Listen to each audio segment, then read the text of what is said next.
डेला ने उन पैसों को 3 बार गिना। $1 और 87 सेंट, बस इतने ही थे।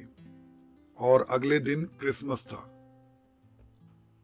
इस वक्त रोने के सिवा वो और कुछ नहीं कर सकती थी।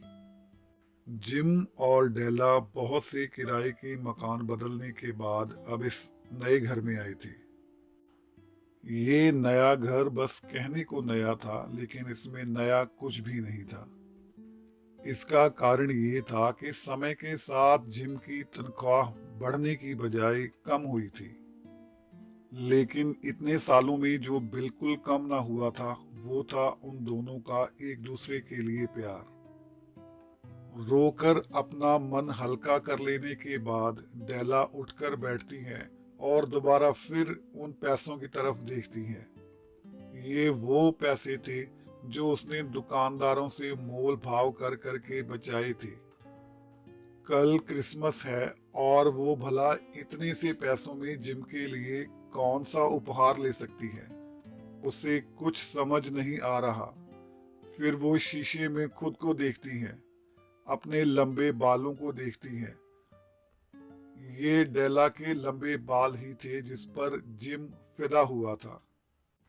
वो शीशे में देखते देखते ही एक फैसला करती है और घर से चल पड़ती है। वो तेज तेज कदमों से चलती जा रही है और उसके चेहरे पे एक अजीब सी मुस्कुराहट है। कुछ देर चलते रहने के बाद उसके कदम एक सैलून के बाहर जाकर रुकते हैं। वो 2 पल के लिए वहां रुकती है और फिर अंदर घुस जाती है। मैडम, क्या आप मेरे बाल खरीदेंगे? हाँ जरूर, क्यों नहीं। कितने पैसे मिल जाएंगे मुझे इन बालों के?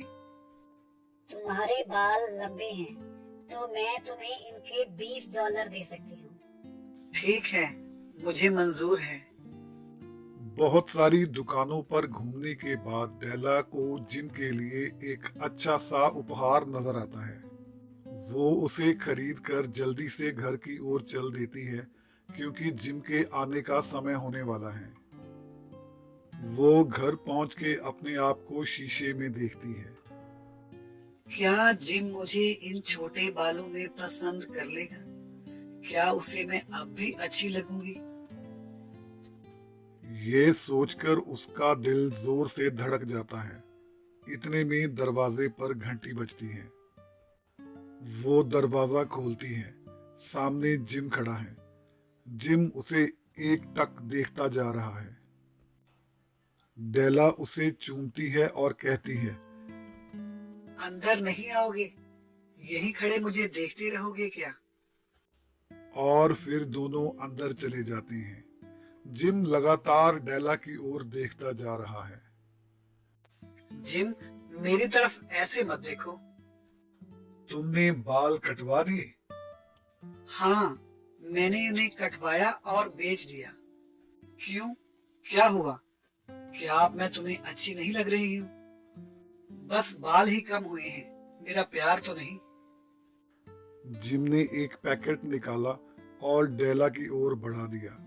वो उसका क्रिसमस गिफ्ट था। डेला खुशी से झूमती हुई उस पैकेट को खोलती है, लेकिन उसकी ये खुशी 2 पल की ही होती है। अचानक उसकी आंखों से 2 आंसू गिर पड़ते हैं। उस पैकेट में वो कंघियां और बालों में लगाने वाला सामान है जो डेला ने एक बार देखा था, लेकिन पैसे कम होने की वजह से जिम उसे लेकर नहीं दे पाया था। वो पैकेट को रखते हुए कहती है, तो क्या हुआ अगर मैं इन चीजों को इस्तेमाल नहीं कर सकती? मैं तुम्हारे लिए भी कुछ लाई हूँ। और वो खुशी से चहकते हुए एक पैकेट जिम की ओर बढ़ा देती है। जिम उस पैकेट को खोलता है, अपने उपहार को देखता है और नीचे बैठ जाता है। उस पैकेट में जिम की घड़ी के लिए एक सोने की चेन थी। वो घड़ी जो जिम को बेहद पसंद थी। क्या हुआ? तुम्हें मेरा गिफ्ट पसंद नहीं आया क्या? जिम डेला को बताता है कि उसका उपहार खरीदने के लिए आज उसने अपनी घड़ी बेच दी। दोनों एक दूसरे को देखते जा रहे थे। वो दोनों ऐसे महसूस कर रहे थे जैसे वो दोनों बुद्धू हों। एक दूसरे के लिए लाए हुए उपहार अब उन दोनों के लिए ही किसी काम के नहीं थे। आज जो सबसे बड़ा उपहार उन्होंने एक दूसरे को दिया था वो था सच्चे प्यार का उपहार। और सच्चा प्यार किसी उपहार का मोहताज नहीं होता।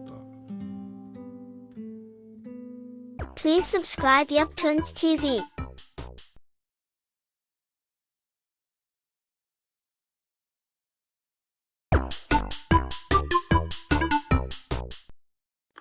ये कहानी उस जमाने की है जब लंदन शहर के रसूखदार लोग शौकिया तौर पर अपनी तस्वीर बनाने के लिए स्टूडियो में पेंटर के पास जाया करते थे। एलन ट्रेवर लंदन के मशहूर पेंटरों में से एक था। एक दिन वो अपने स्टूडियो में एक भिखारी के गेटअप में खड़े व्यक्ति का पोर्ट्रेट बना रहा था। इतने में उसका दोस्त हेनरी आता है। अरे दोस्त, कैसे हो तुम? मैं यहाँ से गुजर रहा था तो सोचा तुमसे मिलता जाऊं। और बताओ, क्या हाल है? एलन गुस्से में झल्लाते हुए बोलता है, अरे हेनरी, क्या कर रहे हो? तुम देख नहीं सकते कि मैं पेंटिंग बना रहा हूँ। पेंटर्स को काम करते वक्त डिस्टर्ब नहीं किया करते। चुपचाप वहां जाकर बैठो। ठीक है, मुझे माफ करना, मैंने तुम्हें डिस्टर्ब किया। अब मैं चुपचाप यहाँ बैठूंगा और तुम्हें बिल्कुल तंग नहीं करूंगा। एलन से डांट खाकर हेनरी कोने में जाकर बैठ गया और चुपचाप देखने लगा कि उस कमरे में क्या हो रहा है। हेनरी सामने खड़े भिखारी की ओर ध्यान से देखता है। उसके कपड़े फटे पुराने हैं और वो बहुत थका लग रहा है। शायद वो बड़ी देर से खड़ा है। उसे एलन जैसे कलाकारों पर गुस्सा आता है जो उस गरीब जैसे लोगों को इस्तेमाल करके उनकी तस्वीरें बनाकर महंगे भाव में बेचते हैं और उन्हें कुछ खास नहीं देते। इतने में बाहर कोई आ जाता है और एलन उसे मिलने चला जाता है। मौके का फायदा उठाकर वो भिखारी कोने में पड़े एक टेबल पर बैठ जाता है। वो काफी थका हुआ लग रहा है। हेनरी को उस आदमी पे दया आ जाती है। उसके अपने माली हालात अच्छे नहीं, लेकिन वो सोचता है कि एक सिक्का तो मैं ऐसे दे ही सकता हूँ। वो जाता है और एक सिक्का उसकी टोपी में डाल देता है और चुपचाप वहां से चला जाता है। एलन के साथ पहले ही बनाए हुए प्रोग्राम के अनुसार हेनरी क्लब में पहुंच जाता है। वो वहां उदास बैठा है। ऐसा लग रहा है जैसे वो किसी गहरी सोच में हो। इतने में एलन भी वहां पहुंच जाता है। एलन उससे पूछता है, अरे दोस्त, बड़े उदास लग रहे हो। क्या हुआ? आज मैंने तुम्हें स्टूडियो में डांट दिया था।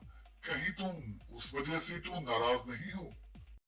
अरे नहीं, मैं तुम्हारी वजह से उदास नहीं हूँ।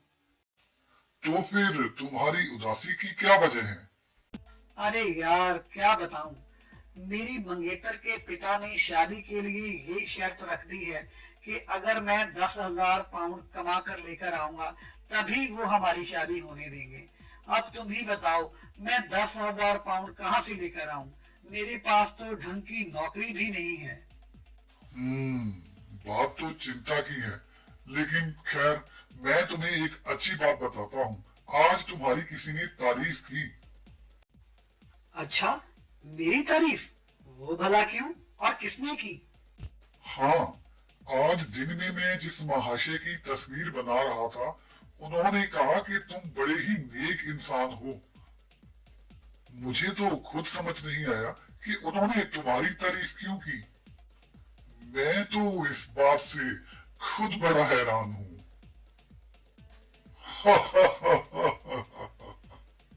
पहली बात तो मुझे ये बताओ कि तुम उस भिखारी को महाशय क्यों कह रहे हो, और दूसरी बात कि उस भिखारी ने मेरी तारीफ किस बात के लिए की? क्या कहा? भिखारी? अरे वो शहर का सबसे अमीर आदमी एडनबर्ग था जो मुझसे अपनी तस्वीर बनवाने आया था, और तुमने उसे भिखारी समझ लिया। मेरा तो पेट दुखने लगा हंस हंस के। मैं जा रहा हूँ। अरे ये मैंने क्या कर दिया? शहर के सबसे अमीर आदमी को एक सिक्का देकर अपमानित कर दिया। आज का मेरा दिन ही खराब है। एक तरफ मंगेतर से रिश्ता टूटने का डर और दूसरी ओर अमीर आदमी से सर फूटने का डर। अरे मेरी तो किस्मत ही खराब है, मैं क्या करूं? हेनरी दुखी मन से घर आ जाता है। वो घर आकर बहुत बेचैन होता है। वो सोचता है कि उसने एक अमीर आदमी को अपमानित किया है, उसे भीख दी है। वो इस अपमान का बदला उससे जरूर लेगा। ये सब बातें उसका दिमाग खराब कर रही हैं। हेनरी जब सुबह उठता है तो वो देखता है कि उसके दरवाजे पर एक लिफाफा पड़ा है। वो जाकर उसे उठाता है और खोलकर देखता है। हेनरी जब उस लिफाफे को खोलता है तो उस लिफाफे में एक चिट्ठी है और किसी घर का पता।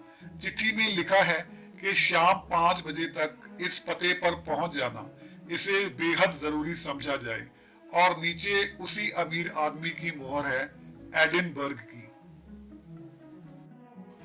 चिट्ठी पढ़कर तो हेनरी का रोना ही निकल गया। जाना तो उसे पड़ेगा ही। अगर वो नहीं जाता तो वो आदमी उसे उठवा भी सकता है। अब वो बुरा फंस चुका था। वो ठीक शाम 5 बजे चिट्ठी में बताए पते पर पहुंच जाता है। एक मोटा सा आदमी सीढ़ियों से उतरकर उसके सामने आकर खड़ा हो जाता है। हेनरी सहमा सा खड़ा होकर उस आदमी को सलाम करता है। अच्छा किया जो तुम समय पर आ गए।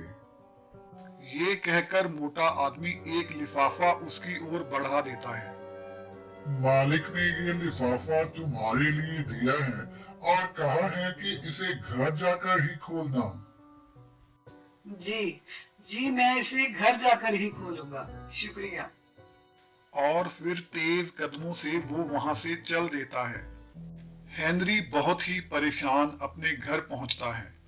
वो अपने आप से बातें करता हुआ कहता है, ना जाने इस चिट्ठी में क्या होगा।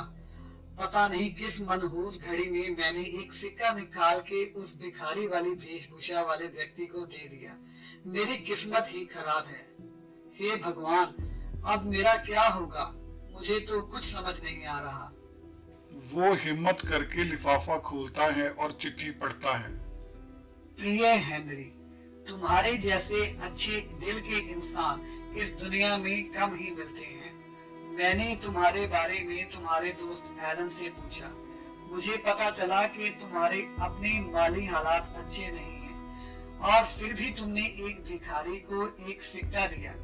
मुझे ये जानकर बहुत फख्र हुआ कि तुम बहुत ही नेक दिल इंसान हो और तुम्हारे दिल में औरों के लिए दर्द भी है। मुझे एलन से ये भी पता चला कि तुम्हें शादी के लिए 10,000 पाउंड की जरूरत है।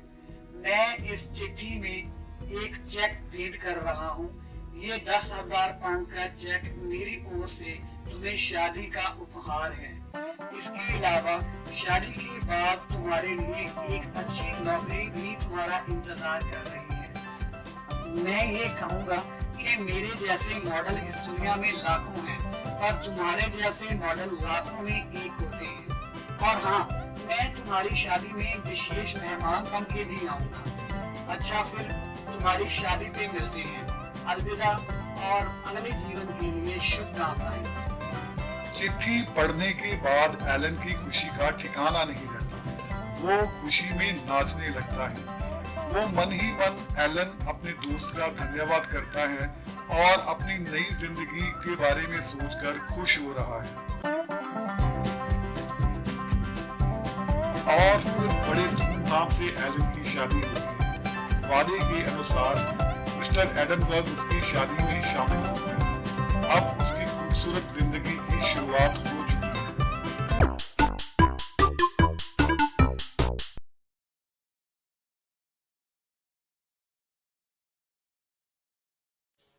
एक समय की बात है। सोनालीपुर राज्य के राजा विक्रमादित्य से उनकी प्रजा बहुत खुश थी। एक रात वो अपने कमरे में सोए हुए थे। तभी उन्हें एक सपना आता है। उस सपने में एक साया उन्हें दिखाई देता है। वो साया उनसे कहता है, हे राजन, कल शाम को तुम्हारी मृत्यु तय है। सूर्य ढले मैं तुम्हें लेने आऊंगी। सपने में उस साये की बात सुनकर राजा डर के उठ जाते हैं। उन्हें फिर नींद नहीं आती। डर के मारे राजा की हालत खराब है। वो अपने मंत्री को बुलाते हैं। मंत्री जी, अभी अभी हमने एक सपना देखा। सपने में एक साये ने हमसे कहा कि कल शाम तक हमारी मृत्यु होने वाली है। अब आप ही बताएं हम क्या करें। अरे महाराज, ये तो बड़ी चिंता की बात है। इसके लिए तो हमें अपने राज्य के ज्योतिषियों से मशवरा लेना चाहिए। जल्दी ही ज्योतिष दरबार में हाजिर हो जाते हैं। राजा उन्हें अपने सपने के बारे में बताते हैं और उनसे कहते हैं कि वो पता लगाएं कि ये सपना उन्हें क्यों आया और इसका क्या हल है। ज्योतिष उनसे कुछ समय की मोहलत मांगते हैं और वहां से चले जाते हैं। सपने के कारण परेशान महाराज सुबह के पहले पहर ही उठकर अपने कुलगुरु, जो कि बहुत ही वृद्ध इंसान हैं, उनसे मिलने पहुंचते हैं। राजा उन्हें अपने सपने के बारे में सारी कहानी बताते हैं और उन्हें ये भी बताते हैं कि ज्योतिष कुछ समय लगा रहे हैं इसका हल निकालने के लिए। इसलिए वो उनके पास आए हैं ताकि वो उसका हल निकाल सकें। कुलगुरु कुछ समय के लिए सोचते हैं और फिर बोलते हैं, राजन, आपके सपने के अनुसार आपकी मृत्यु इस राज्य में होनी है। अगर आप इस राज्य में नहीं होंगे तो आपकी मृत्यु नहीं होगी। आप जल्द से जल्द किसी और राज्य में चले जाएं। आपकी जान बच जाएगी। राजा उनको नमस्कार करते हैं और वहां से चले जाते हैं। राजा विक्रमादित्य उसी वक्त अपने सबसे तेज घोड़े पर सवार होकर राज्य से पलायन कर देते हैं। वो कहीं नहीं रुकते और जल्द से जल्द अपने राज्य की सीमा से पार हो जाना चाहते हैं।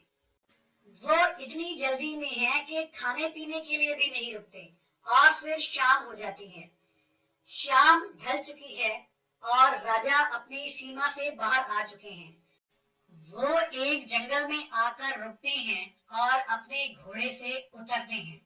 वो घोड़े को प्यार करते हुए कहते हैं, शाबाश चेतक, तुम मुझे यहाँ तक ले आए, मेरी जान बचा ली। तभी पीछे से आवाज आती है, हाँ चेतक, तुम वाकई होनहार हो। राजन, तुम्हारी मृत्यु यही तय थी और तुम सही समय पर सही जगह पर पहुंच गए हो। ये वही मौत का साया था जो राजा को सपने में दिखा था। वो मौत का साया राजा को अपनी चपेट में ले जाता है और उसे मार डालता है। Please subscribe Yaptunes TV. Thank you. ये घर इतना छोटा नहीं था, लेकिन मोना की बड़ी बड़ी महत्वाकांक्षाओं के सामने ये बहुत छोटा पड़ जाता था। वो एक अमीर घर में पली बढ़ी थी, लेकिन उसकी शादी एक क्लर्क से हो गई थी। एक क्लर्क की सैलरी में जितना कुछ इस घर में हो सकता था, उससे कुछ ज्यादा ही था। मोना की सुख सुविधा के लिए एक काम वाली भी थी जो हर काम करती थी।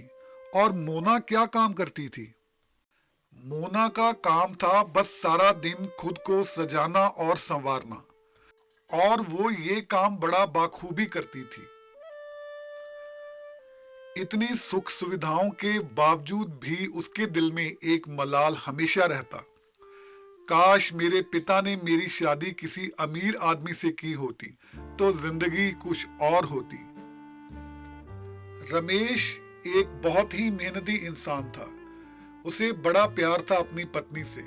वो हमेशा कोशिश करता कि वो उसे हमेशा खुश रख सके।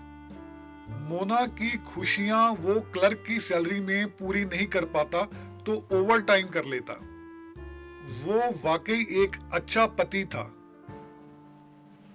एक दिन वो जब दफ्तर से घर पहुंचता है तो उसके पास एक खुशखबरी है मोना को देने के लिए।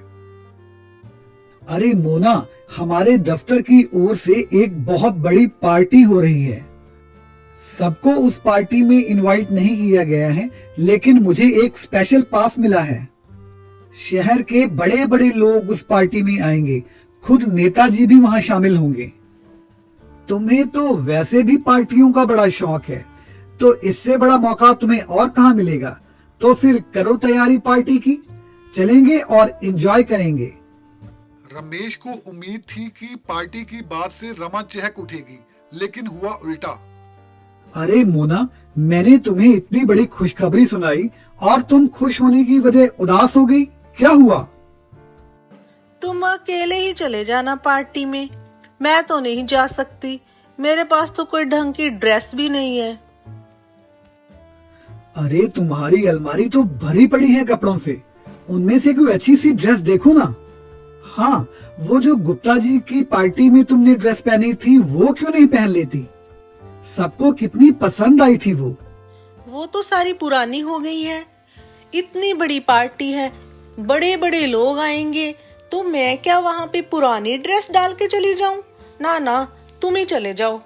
रमेश कुछ सोचता है। मैंने जो इसके बर्थडे सरप्राइज के लिए पैसे बचा कर रखे हैं, क्यों ना मैं वो अभी इसे दे दूं? जरूरत तो अब है। हाँ, ये ठीक रहेगा। ओके, अगर ऐसी बात है तो मुझे ये बताओ कि अगर एक नई ड्रेस लेनी हो अच्छी सी पार्टी के लिए, तो वो कितने की आ जाएगी? पार्टी के लिए ड्रेस 5-6 हजार में तो आ ही जाएगी।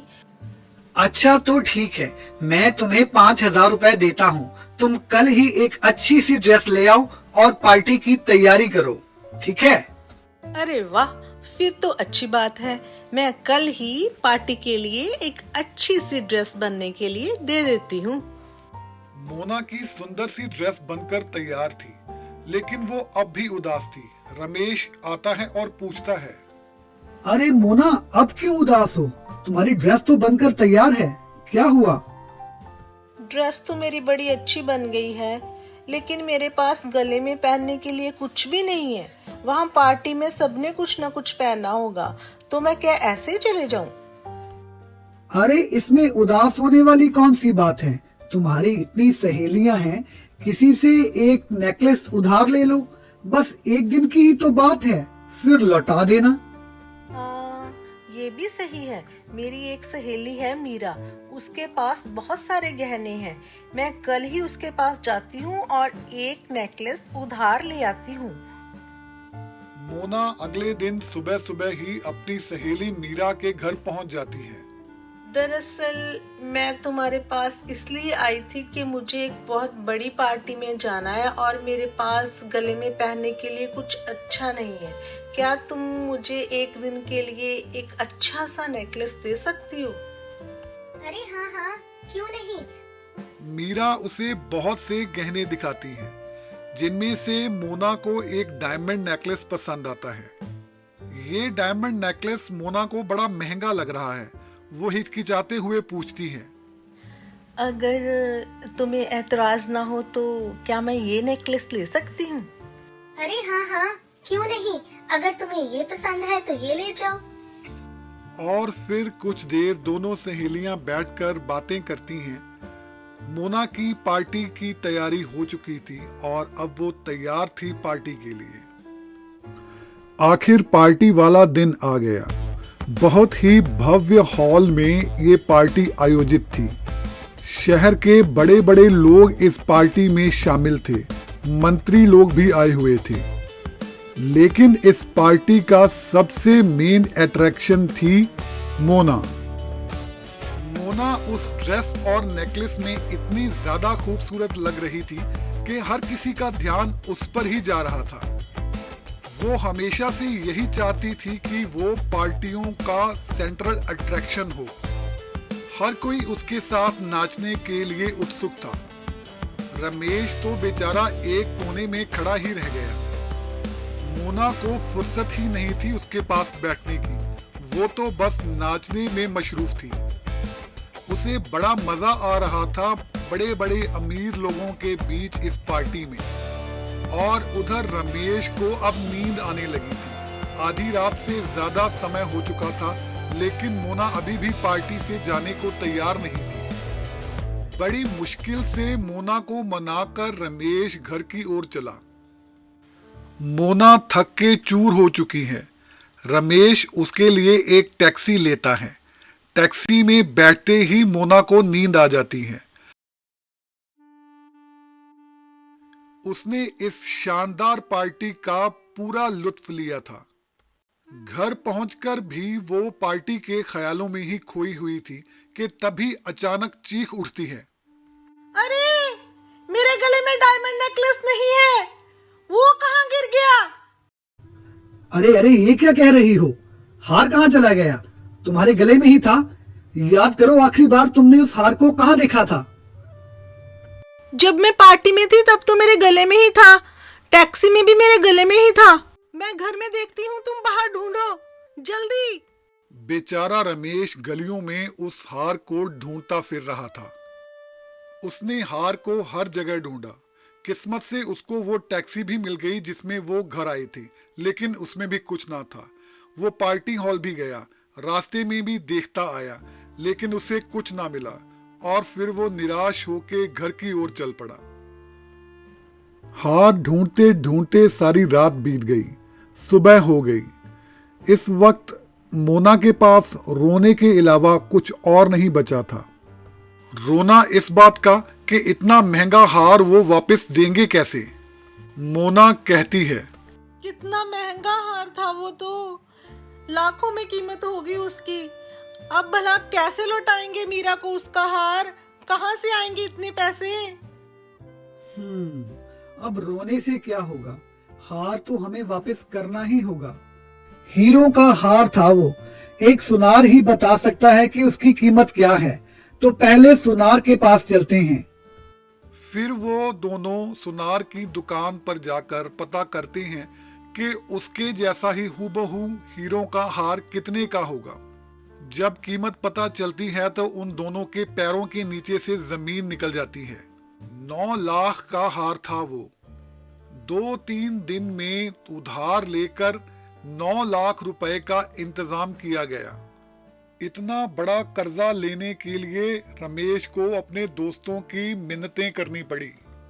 जो कुछ भी उसके पास कीमती था वो बेचना पड़ा और फिर 9 लाख का हार लेकर मीना को वापस किया गया। मोना की इस गलती ने रमेश की कमर तोड़ के रख दी। घर की हालत भी अब खराब हो चुकी थी। कर्जा उतारने के लिए घर का आधा हिस्सा किराए पर चढ़ाकर वो सिर्फ एक कमरे में रहने लगे। अब नौकरानी कहाँ, घर के सारे काम मोना को खुद ही करने पड़ते।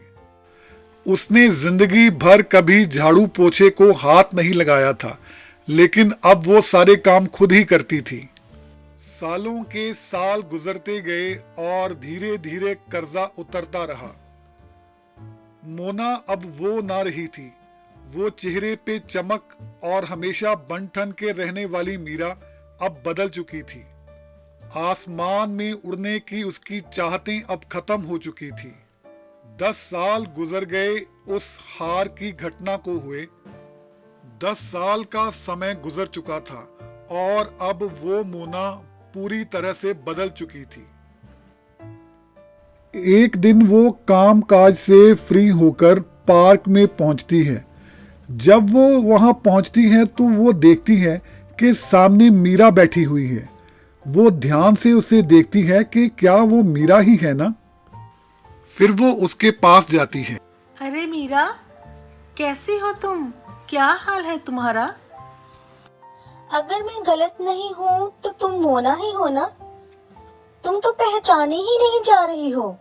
इतने साल नजर ही नहीं आई, तुम कहाँ थी? क्या सुनाऊं बहन, सालों पहले जो तुमसे मैंने हीरों का हार उधार लिया था वो मुझसे गुम गया था, और जो हार मैंने तुम्हें वापस किया वो नया खरीदा हुआ था, और उस हार को खरीदने के लिए हमें लाखों रुपए उधार लेने पड़े। इस उधार को चुकाने के लिए मेरे पति को ओवर टाइम करना पड़ा और मुझे पाई पाई बचानी पड़ी।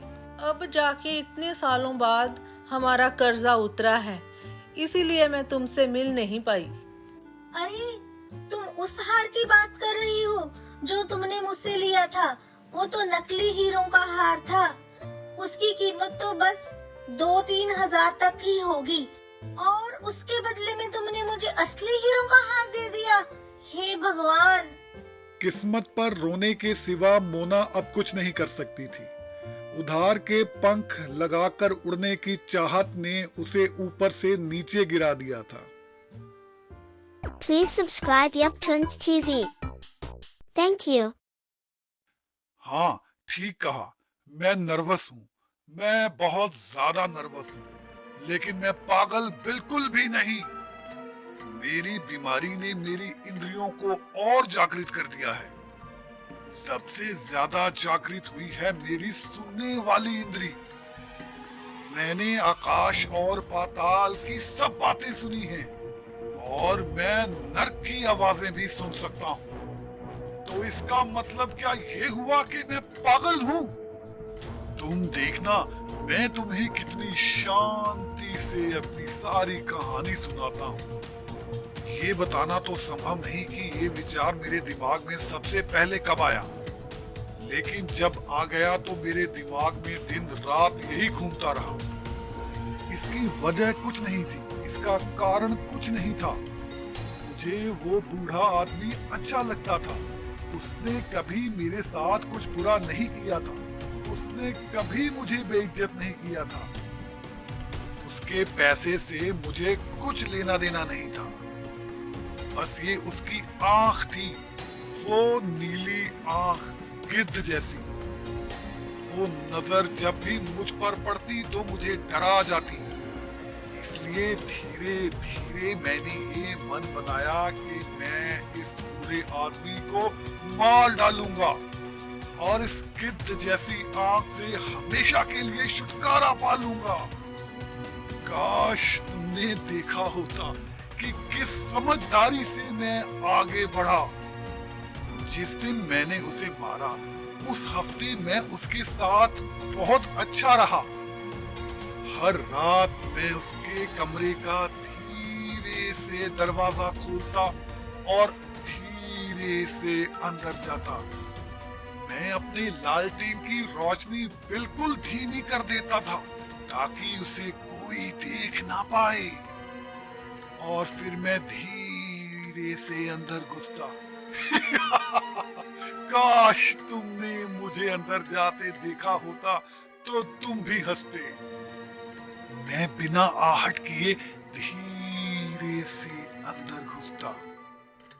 मैं ये ख्याल रखता कि वो बूढ़ा आदमी कहीं नींद से जाग ना जाए। मैं 1 घंटा इसी काम में बिताता कि मैं उसे वहां बिस्तर में लेटा हुआ देख सकूं। अब तुम ही बताओ, क्या कोई पागल आदमी इतनी अक्लमंदी का काम कर सकता है क्या? मैं जब अंदर घुसता तो लालटेन की रोशनी को बिना आवाज किए बिल्कुल कम कर देता। सिर्फ एक किरण उसकी आंख तक पड़ती। और ये काम मैंने पूरी 7 रातों तक किया, हर दिन आधी रात को। पर मुझे हर रात वो आंख बंद मिलती थी। इसलिए मेरे लिए काम करने का ये सही समय नहीं था, क्योंकि मुझे उस बूढ़े आदमी से कोई समस्या नहीं थी। मुझे समस्या थी उस आंख से, उस गिद्ध जैसी आंख से। 8वीं रात मैं पहले से भी ज्यादा सतर्क था और मैंने धीरे से दरवाजा खोला। इतनी धीरे से तो घड़ी की सुई भी नहीं चलती। मैं उस दरवाजे को खोल रहा था और उसे पता भी नहीं था कि उसके साथ क्या करने वाला हूं मैं। और इस बात पर मेरी हंसी निकल गई और शायद उसने मुझे सुन लिया। और फिर वो उठकर बैठ गया। उसके कमरे में इतना अंधेरा था कि कुछ भी नजर नहीं आ रहा था। वो मुझे दरवाजा खोलते हुए नहीं देख पाया, और जैसे ही मैं लालटेन की बत्ती ऊपर करने वाला था, बूढ़ा आदमी बोला, कौन है वहां? अगले 1 घंटे तक मैं वहां से बिल्कुल नहीं हिला, और इतनी देर मैंने उसे वापस लेटते हुए भी नहीं सुना। वो उठकर बैठा हुआ था। वो ध्यान से सुन रहा था, वैसे ही जैसे मैंने पिछली 7 रातें सुनते हुए गुजारी थी। और फिर मुझे उसकी हल्की सी कराहने की आवाज सुनाई दी। शायद ये मौत का डर था। फिर अपने आप को तसल्ली देने के लिए उसने कहा होगा कि शायद कोई चूहा होगा, हवा का कोई झोंका गुजरा होगा, या फिर किसी कीड़े मकोड़े की आवाज होगी। वो अपने आप को ये दिलासे देकर शांत करने की कोशिश कर रहा था, लेकिन अब ये सब व्यर्थ था, क्योंकि मौत की परछाई उसकी ओर बढ़ रही थी। अब उसको वहां मेरी परछाई नजर आ चुकी थी। मौत की परछाई। जब मुझे ये समझ आ गई थी कि वो उठ के बैठा हुआ है, तो मैंने धीरे से लालटेन की बत्ती को ऊपर किया, इतनी धीरे से कि उस लालटेन से सिर्फ एक किरण निकली जो उस गिद्ध की आंख पर जाकर पड़ी। इस बार ये आंख खुली हुई थी। वो नीली आंख जिसे देखकर मेरी रूह तक कांप गई। मुझे उस रोशनी की किरण में उसकी सिर्फ आंख ही नजर आ रही थी और कुछ भी नहीं। अब तुम ही बताओ कि ये क्या था? ये कोई पागलपन था या इंद्रियों का जाग जाना? मेरे कानों में एक धीमी सी आवाज पड़ रही थी। ये आवाज ऐसी थी जैसे किसी घड़ी को कपड़ों में लपेट कर रखा गया हो। मैं इस आवाज को पहचानता था। ये आवाज उस बूढ़े आदमी के दिल के धड़कने की थी। इस आवाज ने मुझ में और जोश भर दिया, ऐसा जोश जैसा एक सिपाही में होता है ढोल की आवाज सुनकर। लेकिन अभी मैं बिल्कुल शांति से खड़ा रहा। लालटेन की वो किरण उसकी आंख तक पड़ रही थी। इसी बीच दिल के धड़कने की आवाज और बढ़ने लगी। बूढ़ा आदमी बुरी तरह से डर चुका होगा और ये आवाज बढ़ती ही रही, बढ़ती ही रही। देखा तुमने, मैं नर्वस हो रहा हूं और इस पुराने से शांत घर में ये अजीब सी आवाज मेरे दिमाग को आतंकित कर रही थी। फिर कुछ देर मैं वहां खड़ा रहा, शांत, चुपचाप। लेकिन ये आवाज और बढ़ती रही और बढ़ती रही, और फिर मुझे ये डर लगा कि ये आवाज कहीं पड़ोसी के घर तक ना पहुंच जाए। अब इस बूढ़े आदमी का वक्त हो चुका था। जोर से चीखते हुए मैंने लालटेन को फेंक दिया और कमरे में घुस गया। उसकी चीख सिर्फ एक बार निकली। एक ही पल में मैंने उसे बिस्तर से नीचे फेंक लिया और सारा बिस्तर उसके ऊपर था। और फिर मैं खुशी से मुस्कुराया, लेकिन वो दिल के धड़कने की आवाज अभी भी सुनाई दे रही थी। लेकिन मुझे इससे अब कोई फर्क नहीं पड़ रहा था। ये आवाज अब बाहर तक नहीं सुन सकती थी। मैंने उसके बिस्तर को हटाया और देखा कि वो मरा है या नहीं। हाँ, वो मर चुका था। उसकी वो गिद्ध जैसी आंख अब हमेशा के लिए बंद हो चुकी थी। क्या तुम ये सुनकर भी मुझे पागल समझोगे कि मैंने किस सावधानी से उस बूढ़े आदमी के शरीर को ठिकाने लगाया? रात गुजरती जा रही थी और मैं जल्दी से काम कर रहा था, लेकिन बिल्कुल चुपचाप।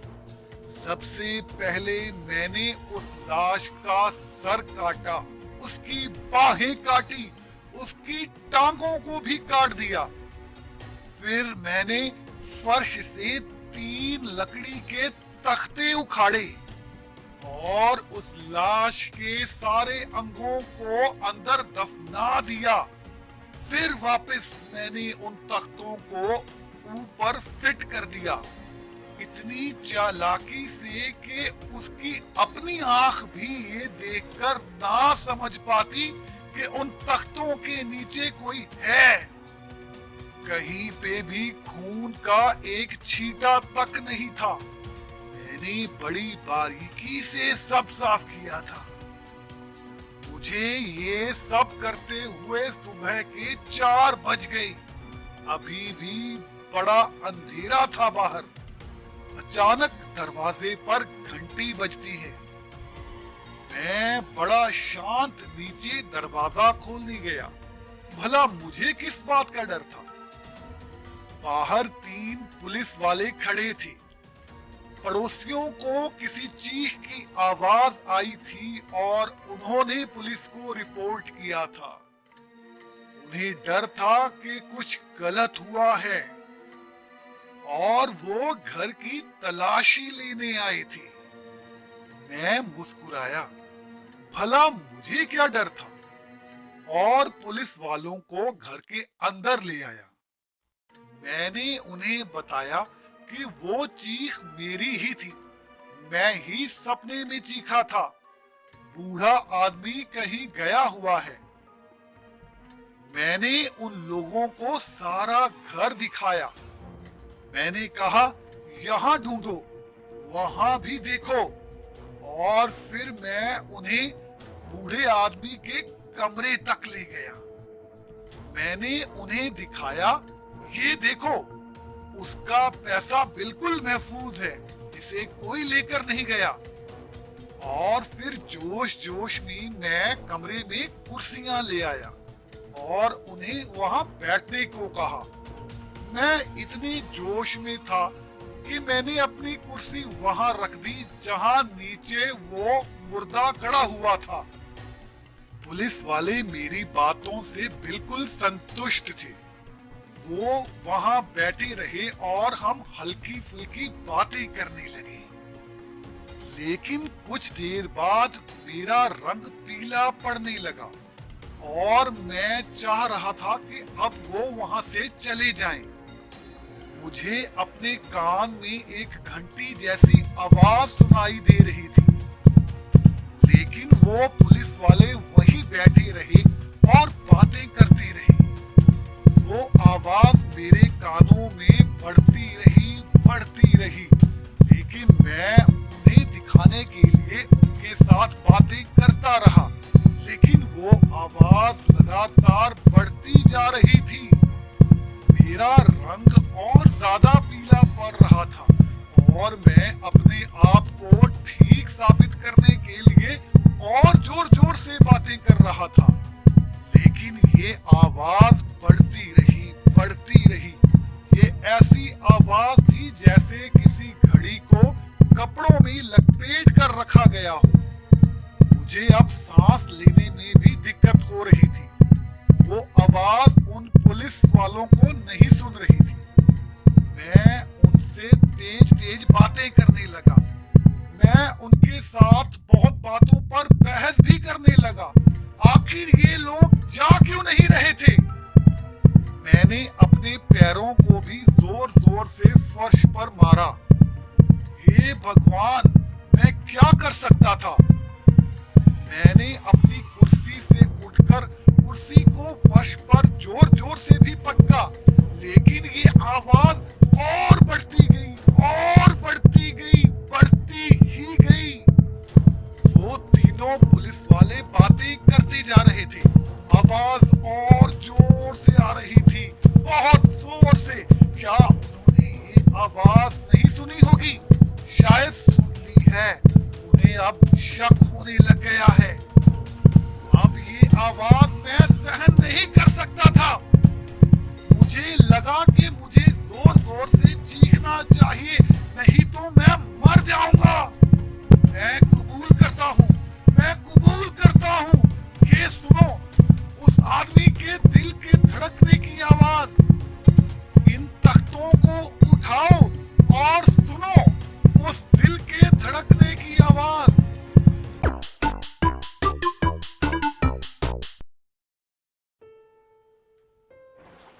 बड़ा जोरदार समुद्री तूफान था। वो जहाज उस तूफान में फंस चुका था। वो इस तूफान से निकलने के लिए जद्दोजहद तो कर रहा था, लेकिन उसकी जद्दोजहद असफल रही और वो डूब गया। जहाज पर सवार कोई ना बच सका, लेकिन गोपाल तैरकर अपनी जान बचाने में सफल रहा। वो तैरता रहा, लेकिन उसे पता नहीं था कि वो किस तरफ जा रहा है। और जब उसे किनारा मिला तो उसने देखा कि वो एक अनजान टापू पर है। शुक्र है भगवान, जान तो बची, लेकिन मैं ये कहाँ पहुंच गया हूँ? ये कौन सा टापू है? गोपाल इधर उधर देखता है।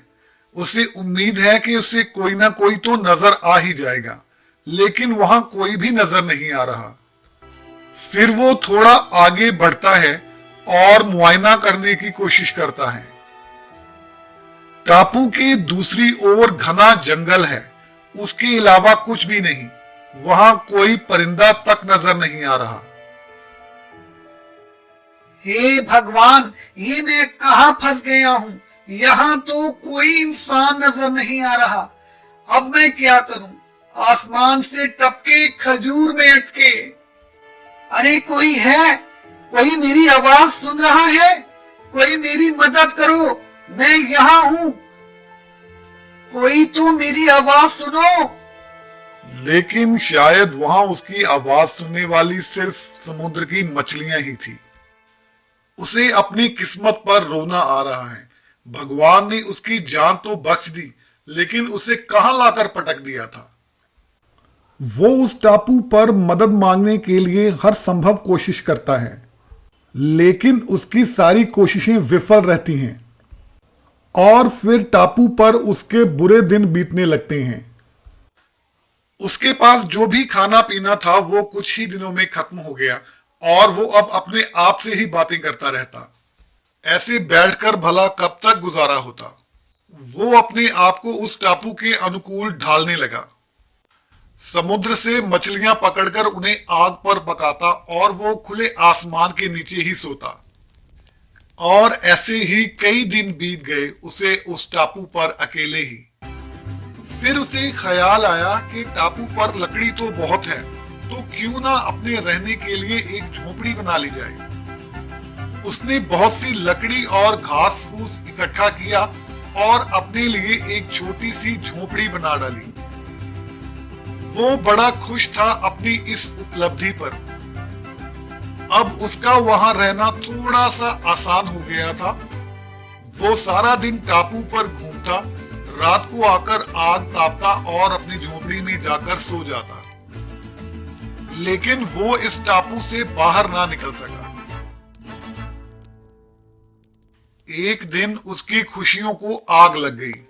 वो झोपड़ी जो उसने बड़ी ही मेहनत से बनाई थी, वो उसी आग में जल गई जिस आग को वो तापता था। अपनी मेहनत से बनाई हुई झोपड़ी को जलते देख गोपाल रो पड़ा। वो दौड़कर आता है, लेकिन अब आग बुझाने का प्रयास करना भी व्यर्थ था, क्योंकि झोपड़ी पूरी तरह जल चुकी थी और वो उसे जलती देख रहा था। इसके अलावा वो और कुछ नहीं कर सकता था। वो सिर्फ भगवान को ही कोस सकता था। हे भगवान, ये तूने क्या कर दिया? मैंने इतनी मेहनत से इस टापू पर ये रहने के लिए झोपड़ी बनाई थी और तुमने इसे एक पल में राख कर दिया। पहले ही मुश्किलें क्या कम थी। और देखते ही देखते वो झोपड़ी राख में बदल गई। गोपाल बस रो ही सकता था और कुछ भी नहीं कर सकता था। उस टापू पर जिंदा रह पाने की उसकी सारी कोशिशें व्यर्थ हो रही थी। उसकी सारी मेहनत धुआं बनकर आसमान में छा रही थी, एक गहरा काला धुआं। लेकिन अचानक एक चमत्कार हुआ। एक जहाज किनारे पर आके लगता है।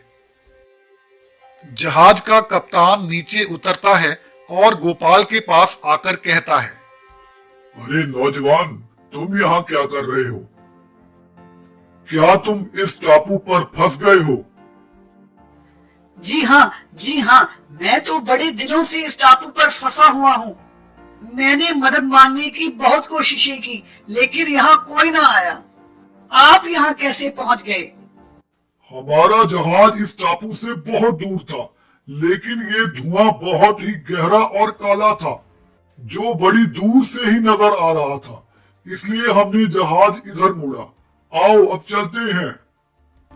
गोपाल, जो अभी अभी भगवान को कोस रहा था, अब वो बार बार भगवान का धन्यवाद कर रहा था। भगवान कोई भी काम बिना मतलब के नहीं करते। Please subscribe Yaptunes TV. Thank you. बड़ा शौक था मानस को पहाड़ों में घूमने का। उसका जब भी दिल करता वो उठ के चल पड़ता कुदरत की गोद में। आज भी वो पहाड़ों की सैर पर निकला था, लेकिन शाम हो चुकी थी। सर्दियों के दिन थे और अंधेरा बड़ी जल्दी हो रहा था। हर तरफ धुंध पड़ी हुई थी। मानस बहुत ही संभल संभल कर चल रहा था। बड़ा टिका टिका कर पैर रख रहा था। लेकिन अचानक ये क्या हुआ? उसका पैर फिसला और वो पहाड़ी से नीचे गिरने लगा। नीचे बहुत ही गहरी खाई थी और वो इस खाई में गिरता ही जा रहा था। गिरते हुए मानस को सामने अपनी मौत दिख रही थी। उसे अपनी जीवन की सारी घटनाएं अपनी आंखों के सामने दिख रही थी। उसने जीवन में जो भी अच्छा या बुरा किया था, वो सब उसकी आंखों के सामने घूम रहा था। उसके जीवन की लीला बस अब समाप्त होने वाली ही थी कि अचानक उसके हाथ में एक रस्सी फंस जाती है। वो उसे कसकर पकड़ लेता है और झटके से लटक जाता है। इस वक्त मानस जीवन और मौत के बीच झूल रहा है। ना जाने कहां से वो रस्सी उसके हाथ में फंस गई थी, जिसे पकड़कर वो इस वक्त लटक रहा था। वो भगवान को याद करता है। अचानक उसे दूर एक रोशनी की किरण दिखाई देती है। इस रोशनी के पीछे भगवान की आवाज थी। ये आवाज उसे कहती है, अगर तुम्हें हम पर विश्वास है और तुम बचना चाहते हो तो इस रस्सी को अभी छोड़ दो। क्या मैं इस रस्सी को छोड़ दूं? ये क्या कह रहे हो भगवान जी? मुझे आप पर पूरा विश्वास है, लेकिन ये क्या कह रहे हो आप? रस्सी को छोड़ दूंगा तो मैं मर जाऊंगा। उसने रस्सी को नहीं छोड़ा और लटकता रहा। ठंड बढ़ती रही। धुंध इतनी पड़ चुकी थी कि कुछ भी नजर नहीं आ रहा था। उसे नहीं पता था कि उसके पैरों के नीचे क्या है। सर्दी के मारे उसकी हड्डियां तक जमने लगी थी। जब सुबह हुई तो उसका अकड़ा हुआ शरीर उसी रस्सी को पकड़कर लटका हुआ था जो उसने रात से ही पकड़ी हुई थी। उसे शायद भगवान से भी ज्यादा विश्वास था कि अगर मैं इस रस्सी को पकड़े रखूंगा तो बच जाऊंगा। जहां वो इस वक्त लटक रहा था, उसके 2-3 फुट नीचे ही जमीन थी। गहरी धुंध की वजह से वो उसे देख ना पाया था, लेकिन जो उस धुंध में भी इस जमीन को देख सकता था, उसका कहना उसने नहीं माना। फिर गांव वालों ने ही उसके अकड़े हुए शरीर को नीचे उतारा। Please subscribe Yaptunes TV. Thank you. ये कहानी है कनाडा के टोरंटो शहर की। सर्दियों की एक शाम थी और माइकल अपने घर की ओर जा रहा था। वो पिछले 8 घंटों से काम कर रहा था और इस वक्त बहुत थका हुआ था। तभी उसे सड़क की एक तरफ एक औरत खड़ी हुई नजर आई, जो हाथ से रुकने का इशारा कर रही थी। वो परेशान नजर आ रही थी। शायद उसकी गाड़ी खराब हो गई थी। माइकल अपनी गाड़ी से उतरकर जाता है तो वो बताती है, मैं पिछले 1 घंटे से यहाँ खड़ी हूँ। मेरी गाड़ी का टायर पंक्चर हो गया है, लेकिन यहाँ कोई भी नहीं रुक रहा। आप रुके हो, धन्यवाद। क्या आप मेरी गाड़ी को ठीक करने में मेरी मदद कर सकते हो? वैसे अगर आप ना चाहें तो कोई बात नहीं। जी हाँ, जरूर, क्यों नहीं, मैं आपकी मदद जरूर करूंगा। मुझे खेद है कि कोई आपके लिए नहीं रुका। जब तक मैं आपकी गाड़ी ठीक करता हूं, तब तक आप मेरी गाड़ी में जाकर बैठिए। ठंड बहुत है, आप बीमार भी हो सकती हैं। और फिर माइकल उस गाड़ी को ठीक करने लगा। वो एक मैकेनिक तो नहीं था, लेकिन टायर चेंज करने जैसा काम तो उसे आता ही था। बर्फ पड़नी शुरू हो चुकी थी और काम करते हुए उसके हाथ भी कांप रहे थे, लेकिन वो जल्दी जल्दी टायर बदलता रहा और वो औरत उसकी गाड़ी में बैठी रही। जब गाड़ी ठीक हो जाती है तो वो औरत उसके पास आती है। आपका बहुत बहुत धन्यवाद जो आपने मेरी गाड़ी को ठीक कर दिया। मेरी ओर से प्लीज ये थोड़े से पैसे रख लीजिए। आपने इतनी सर्दी में मेरी कितनी मदद की है। यहाँ तो कोई भी नहीं रुक रहा था, लेकिन आप रुके। आपका बहुत बहुत धन्यवाद गाड़ी ठीक करने के लिए। ये रख लीजिए।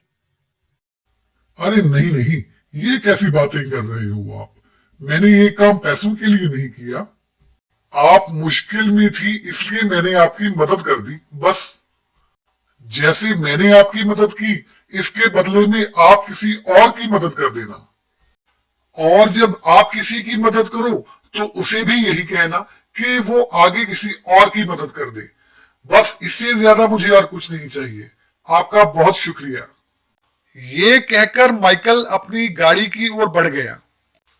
वो औरत वहीं खड़ी उसे देखती रही और सोचती रही कि ये कितना भला इंसान है जो इतनी सर्दी में भी मेरे लिए रुका।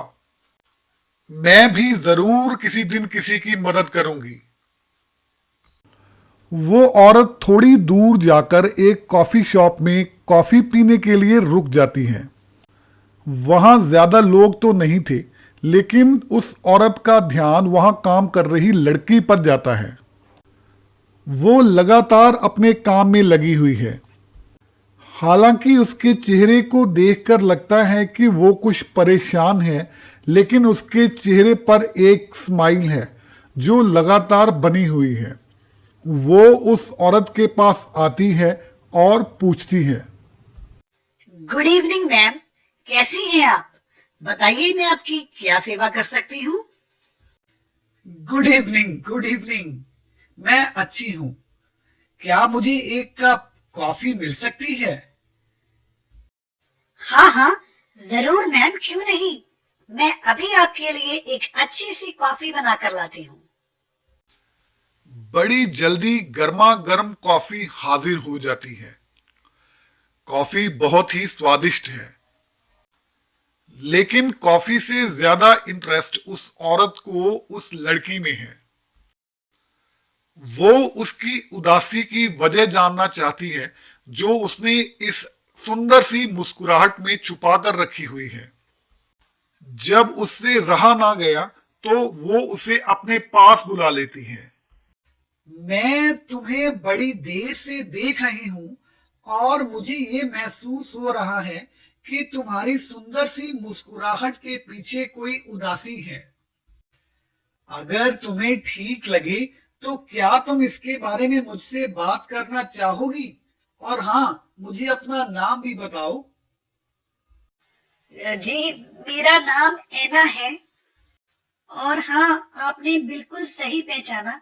मैं अंदर से बहुत उदास हूँ। मेरी उदासी की वजह मेरे घर का किराया है। इस महीने सर्दी के कारण मुझे और मेरे पति को ज्यादा काम नहीं मिल पाया। अभी भी किराए के लिए $400 कम पड़ रहे हैं।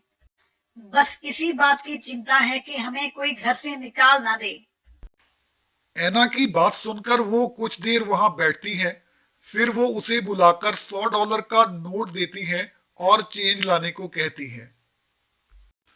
एना काउंटर से चेंज लेने जाती है और इतने में वो औरत वहां से चली जाती है। एना चेंज लेकर वापस आती है और देखती है कि टेबल पर वो औरत बैठी हुई नहीं है। अरे वो मैडम कहाँ चली गई? उनका तो बकाया भी मैंने देना था अभी। वो खिड़की में से बाहर देखने की कोशिश करती है कि अगर पार्किंग में कहीं वो औरत उसे मिल जाए तो वो उसका बकाया उसे दे पाए, लेकिन वो औरत वहां से जा चुकी है। इधर उधर देखने के बाद जब एना का ध्यान टेबल पर पड़ता है तो वो देखती है कि टेबल पर नैपकिन के ऊपर कुछ लिखा हुआ है। वो नैपकिन को उठाती है और पढ़ती है। इस नैपकिन में $400 हैं। ये तुम्हारे किराए के लिए काफी होंगे। मुझे ढूंढने की कोशिश मत करना क्योंकि मैं अपनी मर्जी। तुम भी आगे किसी की ऐसे ही मदद कर देना, बस यही चाहिए मुझे। और हाँ, अपने चेहरे पर अब असली मुस्कुराहट ले आओ। एना पैसों को उठाती है और खुशी के मारे चीख उठती है। अब उन्हें घर से कोई नहीं निकाल सकता। वो जल्दी से ये खुशखबरी अपने पति को सुना देना चाहती है और घर चल देती है। एना जल्दी जल्दी घर की ओर जा रही है और वो घर जाकर अपने पति को सब कुछ बता देना चाहती है।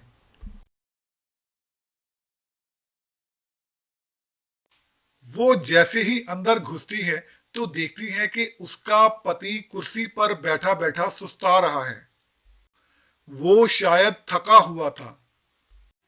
अरे माइकल, आज तो कमाल हो गया। हमारे घर के किराए की समस्या अब खत्म हो चुकी है।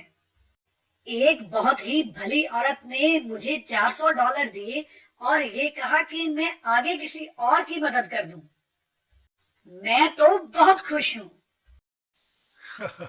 आप तो समझ ही गए होंगे कि ये वही माइकल था जिसने उस औरत की मदद की थी और वही मदद उसके पास अब घूम के आ गई थी। Please subscribe Yaptunes TV. Thank you. Please subscribe Yaptunes TV. Thank you.